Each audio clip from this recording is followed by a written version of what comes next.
podcast here on the trackatnight.org website, folks. Today is September the 18th, 2020.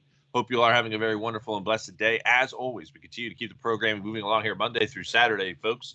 Typically 3 or 4 guests on every day. And to kind of finish the day off here is someone who's joined us on the program for the first time last month, Steph Aguiar, who is a Catholic journalist and a writer. You can follow her online. I'm going to allow her the opportunity to get out everything she needs to promotional wise. But today we're going to be talking about the Valley of the Fallen, maybe perhaps get an update in regards to what's happening in Spain, some of the latest as COVID continues to move along here, folks, and talk of second wave and all that good stuff. But before we hand it over to her, folks, we have to make mention of our web conference tomorrow. My first web conference. Get your tickets now. Last 24 hours to get it. Some of the top Catholic speakers will be there. Nicholas Flew, Xavier Arao, Dr. Peter Hornowski, Father Paul Kramer, and myself. I will be hosting, moderating, and speaking. So make sure you get your ticket. And before we hand it over to you, we got to get over to our sponsors. Jacksberry.com is a Catholic corporation serving Jesus and Mary with full devotion. Anyone wanting to start their own website, blog post, or any other media platform, John Dean over at Jacksberry.com will sponsor the endeavor as long as it conforms to church teaching. Visit the site and get a free t-shirt out of the cause. We also have to make mention of ChetSauer.com. Now, Chet is an accomplished oil painter of realism. She's a longtime follower of Tradcat Night, and she likes to do paint seascapes, landscapes, figurative paintings, especially portraits. So if you want to gift yourself or a loved one of memories, a special spot or event, please consider her artwork because it's truly something unique, something different. Please patronize her work. Get over to ChetSauer.com. It's ChetSaur.com. We also have to make mention of our 3 Days of Darkness kits. It's a good startup kit. All the prayers, sacramentals, herbs needed in accordance with Catholic prophecy. All sacramentals are traditionally blessed by Father Voigt in the Minnesota area. Everything is sold to you at cost. I'm not profiting. Kathleen's not profiting.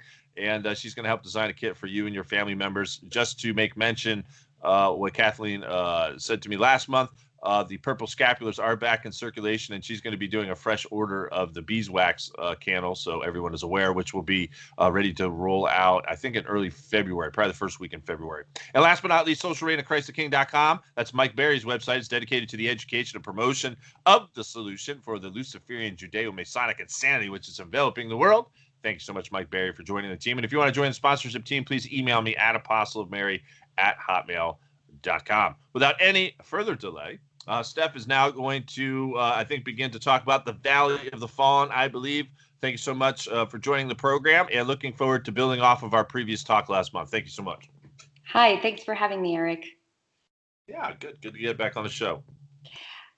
So basically, my topic today is on the Valley of the Fallen. I don't know if you've heard the news, but on Tuesday, the government has passed, the Council of Ministers has just approved a draft bill called the Democratic Memory Law, which would mean a resignification, in quotes, resignification of the Valley of the Fallen. And basically what this law means is, well, it includes several points. One of the points is converting the Basilica of the Valley of the Fallen into a public civil cemetery. That means it would be no longer a basilica, no longer a Christian place of worship. It also means the automatic expulsion of the 23 monks that live there. The monks have been living there since the 50s, basically, and they have a special decree that gives them rights over so they would be automatically expelled.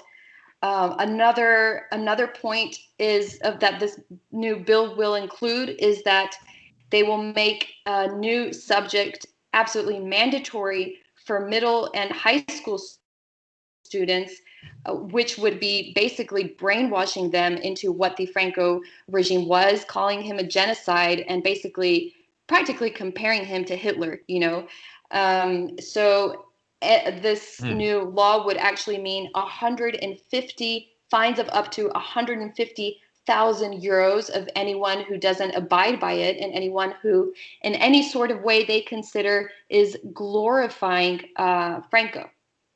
Wow, that's crazy. It's you got some tough laws over there. Laws. Well, this is communism. We basically have communism. I mean, we have a socialist party working, the Socialist Workers Party, the Spanish Socialist Workers Party, which is socialist, and then we have Podemos, which is communist. So we have a social communist regime right now, basically stripping our rights away, and people are sleeping. They're not reacting. It's appalling to see how people are not, shocked by everything that they're doing to these poor monks and to this Christian basilica, which, by the way, is the place where the tallest cross in the world is located. We have the relics of nearly 60 already officially beatified martyrs, but the process is ongoing. So as you know, there's over 30,000 people buried there from both sides of the Civil War. So far, I think it's 59, but I'm not sure the number of officially beatified martyrs, but the numbers will keep going up, people who were martyred in odium fidei. So it's a holy place. This psycho government wants to basically profane it, and no one's doing anything. The bishops are absolutely silent about it. Carmen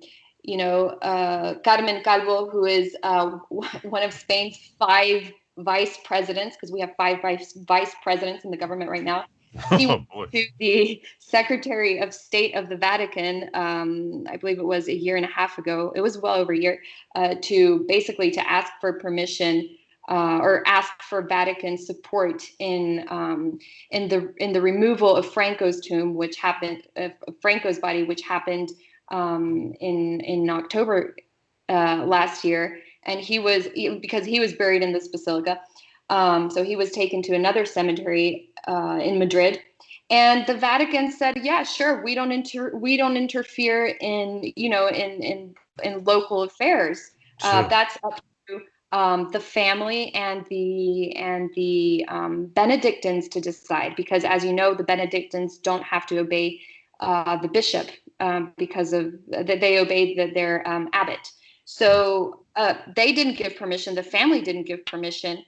We have this government that's breaching the law and breaching international agreements between the Holy See and Spain.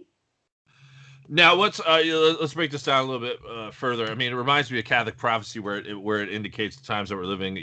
Church property being seized, churches being closed down. Obviously, we can parlay a conversation into COVID. Maybe you give us an update on that. But Christians really fearing like that next step of just, hey, they're going to come for our lives next. Is there any sort of talk or musings or rumblings about that moving through Spain? Sure. They don't feel that there's going to be a bloody persecution. At least that's not the talks that I hear. Most people, as I said, are asleep, and the most that they're worried about of the practicing Catholics that I speak to is of them, closing churches again. But they haven't gotten to the point where they're fearing for their life. But I wouldn't be surprised if it does get to that point, because we're on the path to further Christian persecution. This is just the beginning, and the Valley of the Fallen is the center, as I heard in a homily of a priest from the city of Badalona. I got his audio. He said that the Valley of the Fallen is the place of battle between Satan and Christianity, and that's the center place of the battle in Spain right now, and no one realizes that. People are afraid to speak up. So there's no way, Steph, that there could be like a massive rally given these fines. Absolutely not. Absolutely not. And that's what's most shocking and sad. You'd expect for people to be shocked by this. People have been really disturbed about the fact that they're kicking out some poor monks, but they don't really care, And that's where, I'm appealing to fellow Americans to really, do something about it. I don't know, spread the message that they're persecuting this place. It's just the beginning of further persecution, and Catholics that are really aware of what's happening, which is just a remnant, and that can see what's happening. They knew that the profaning of Franco's tomb was just the beginning, and they knew that was just an excuse. What they're after is the cross. Mm-hmm. That's what I was going to say. What's the concern level, considering how large a cross it is? As there's been rumblings or musings that might come down. Can you imagine that? Right. So, I mean, the government has not dared to make it official yet, publicly official. Like they won't say it publicly, but I know for a fact that members of Podemos, of the Communist Party, have been talking about blowing up the cross or destroying it in some way. Interestingly enough, a friend of mine heard today on the radio that the first vice president, because they're given numbers of priorities of importance. So the number one vice president of the five, Carmen Calvo, who's leading this whole thing, she basically said that, oh, maybe they won't destroy it, maybe they'll just remove it and place it somewhere else. Now, can you imagine removing a cross of that magnitude? The amount of money that they would have to put into it. Where would they put it? I have no idea. Probably at the bottom of the ocean if they could. Yeah. So, I mean, the most important thing, their excuse about them wanting to just break into this church property, because it's Vatican property actually, which is ironic. Their excuse is that there's over 30,000 people buried there. Officially, unofficially, the prior, which I know the prior of the valley has told me that the numbers are higher. It's probably between 50 to 70,000 people who are buried there. The government actually says that it has a right to identify the victims. So basically do DNA tests. I mean, you can just imagine how much that's going to cost. And it's funny because it's clear that they don't care about all of the people that were tortured and killed in we call them checas, of the, basically communist prisons during the Civil War. They just care about one side of the victims of the Civil War. And it's interesting because they're ignoring reports done in the past few years about how complicated this whole thing is going to be. About a decade ago, there was a forensic report of the Ministry of Justice on December 15th of 2011, and it was actually signed by a really well-known forensic called Andrés Bedate Gutierrez, and he made it very clear that it would be extremely complicated to exhume all the bodies of the Basilica. Now, let me explain where these bodies are, because people don't know this. As you walk down the hall of the Basilica, which, by the way, is longer than St. Peter's Basilica. Yeah. There are 6 chapels, side chapels, and all of these bodies are behind those chapels in the walls. So they would literally have to make holes in the side chapels. And we're talking about a basilica that's carved inside a mountain. So you can imagine how complicated and how costly that would all be. And then they would automatically have to touch and manipulate the bodies of victims from the Catholic side, and the families have already said that they don't want their family members buried there touched. They've written an official letter to the National Heritage Agency, which is the one that's oversees the territory, not the Basilica, but the whole area of the Valley of the Fallen. And they've written to them formally in the past. They've said, please don't, we don't give permission for anyone to manipulate the bodies of our beloved ones who are buried there. So it would be extremely complicated. There was another report of the Minister of Justice in 2018 on February 28th. And they calculated that the cost of exhuming and identifying the bodies would be around over 200 million euros. Now, you can imagine Spain with its unemployment, with the economic crisis, the Chinese virus crisis, everything that we're living now. The last thing that we need is millions and millions of euros being poured out into a pointless satanic project. That's what I would call it.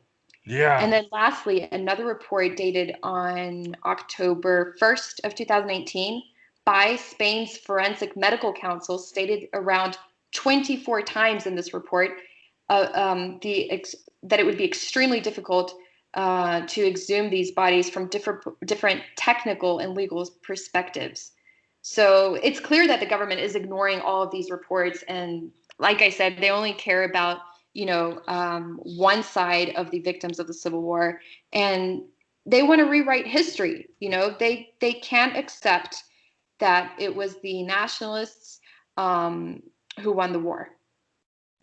Now I'm taking a look at some of these pictures, excuse me, Steph, and absolutely just marvelous. I'm like almost my breath is taken away when I'm looking at some of the landscape and the architecture behind us. One of the things that stands out to me, of course, since we use the symbology here at Tradcat Night, is the double-headed eagle, which is prominently displayed. The coat of arms of the abbey is the double-headed eagle, but just the structure and just the sheer size of it and across the cross it's truly breathtaking.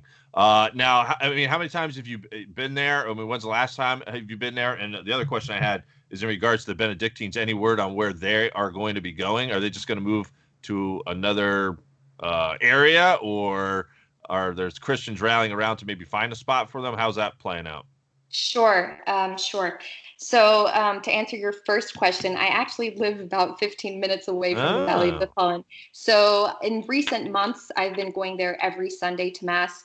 As you know, they do celebrate Novus Ordo Mass, but they are experts in Freemasonry. The prior of the Valley of the Fallen is an expert on Freemasonry. He knows about, different elements inserted in the Novus Ordo Mass. He hasn't publicly said it, but that's my intuition.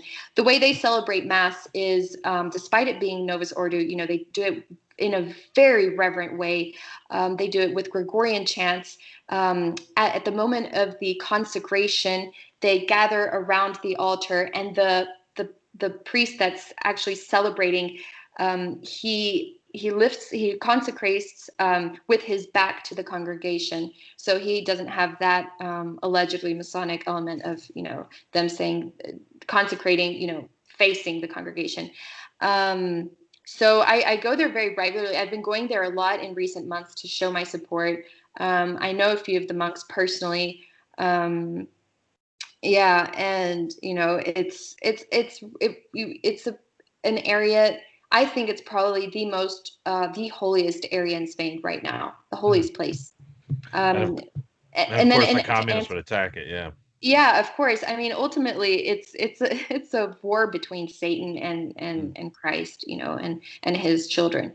So that's quite clear. And to answer your second question, they haven't said it, and I mean, I've heard rumors from someone very close to the Benedictines of where they could be possibly going. I don't think they would go there. It's very uncertain, so we don't know. Well, definitely keep that intention in prayer. My goodness, we definitely got to find a spot for these Benedictines. Bear you in mind, there's several of the monks. Several of the monks there are perhaps in their 60s. There's one, even older, maybe in their 80s, who entered the monastery when they were 12, 13 years old. So they're, their whole life, they've passed their whole life in that place. That's their home, and to have them kick them out, that's like kicking a family out from their home. It's absolutely disgraceful that the church hierarchy is silent about this. It's really sad. And actually we have the right-wing political party Vox, who's showed their support, which I was surprised, because they're quite shy about speaking about anything related to Franco, but they've seen that they're going too far with this. So they've spoken out, they've showed their support, and they've said that there's no way that the government is going to get a hold of that cross. Now, in regards to what else is happening in Spain, give us the latest in regards to any vaccine talk. What's the latest police state news? Do you have the ability to even move from country to country if need be? Because I was hoping to get maybe an update if you got any fresh news, like on what's happening in Fatima, if anything. I'm always curious about that. So what else can we say is going on along the lines of police state news? Sure. Police state news is that they have already started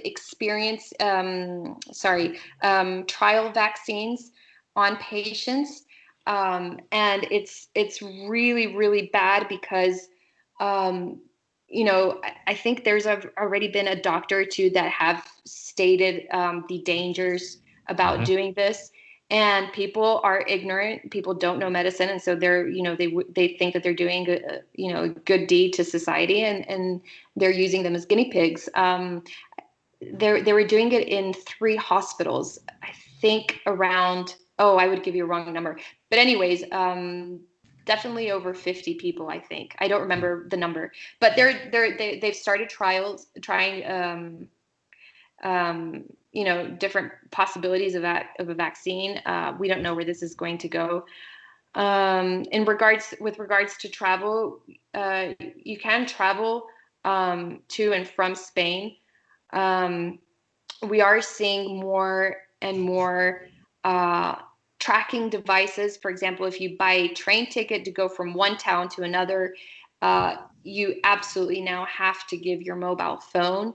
And that's, they want to track you. So if anyone is sick or reported to be sick on your in your train, then you're going to have to stay at home for 2 weeks. So yeah. Any recent news happening in Fatima? Sure. Anything? Yeah, go ahead. Sure. With Fatima, I was actually there recently, and they've banned communion on the tongue in the whole shrine. It was expected. I mean, if they banned it in Rome, they were going to ban it in big pilgrimage areas. So, I mean, my friends and I, we already knew that. We went anyways to try and receive communion. They denied it to us. And it's actually interesting because another friend of mine went there this weekend. He told me that there are news of people that they're profaning. They're actually telling them So I mean, that's what communion on the hand brings. Shocked. I'm not surprised at all. It's expected. They tried stopping the lady. They saw her go up to 3 times to take a host, to take several hosts. And then in the horrible new Basilica of the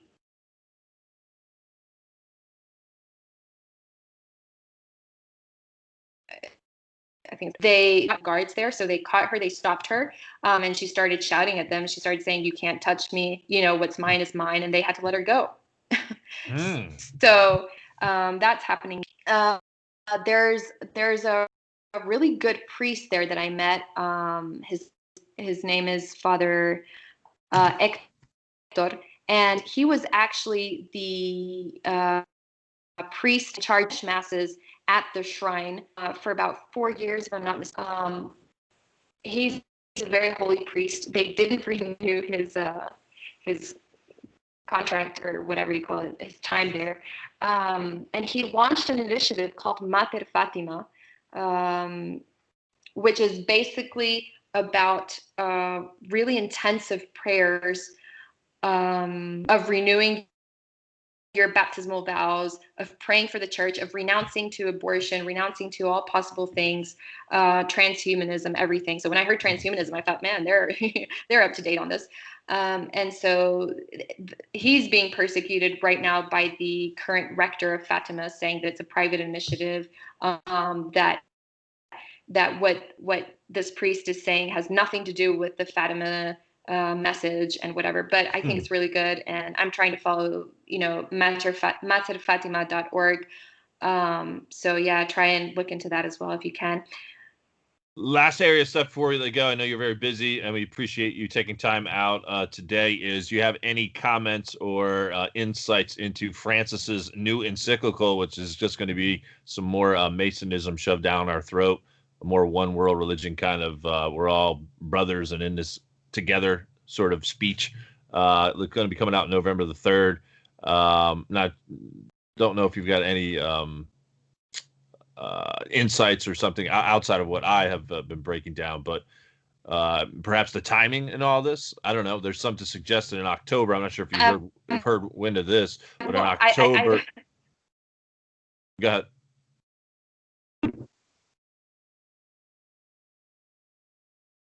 Yeah, that's right.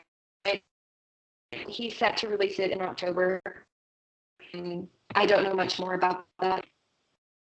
Okay, yeah, you're breaking Other than up the on me fact a that little it's bit. absolutely it's just going to draw more Catholics. Oh, yeah, sorry. Catholics, you know, are and I mean, even, you know, a few really strong Catholics in Spain that I know are shocked, but they're not, you know, I mean, it's expected, so we're not really at the end of the day. Yeah. It's just going to have more people going to back traditional mass. So Yeah, I know I've argued this really since day one. Francis has been a blessing in disguise, given how leftist he's been from the beginning. So, yeah, there's also rumblings, too, that in October he's going to start goofing around with the words of consecration. So we'll pay attention to that. Benedict XVI changed it back properly from for all to for the many. And there's rumblings that Francis is going to change that back to for all. So, yeah, that's definitely something to keep our eye on. Sorry, I didn't catch your last word on consecration. Yeah, there's rumblings or musings that Francis is going to try to change the words of consecration again, at least in Italy. I don't know if he's going to say this needs to happen for the world, you know, for the church collectively, but no, it's already out as far as I'm concerned. You're breaking up on here a little bit. Can you hear me still? Oh, sorry. Yeah. Yeah, I can't. Is it now better? Not really. The last few minutes has been a little rough. You've been kind of like in and out, so we might have to just kind of conclude here, Steph. We got most of this in quite definitively, so it's just the last few minutes. It was kind of cutting in and out. So hopefully, if you can hear me, maybe we could do some parting words and any shameless self-promotion time. We'll take care of that now. Yeah, sure. No, you can follow me online at El Correo de España, and I've got a few things going on right now, and that's basically it. All right, good stuff. Appreciate your time, Steph. Folks, thank you all for tuning in to Trad Cat Night special guest exclusive podcast for the September 18th, 2020. Until next time, stay safe and God bless.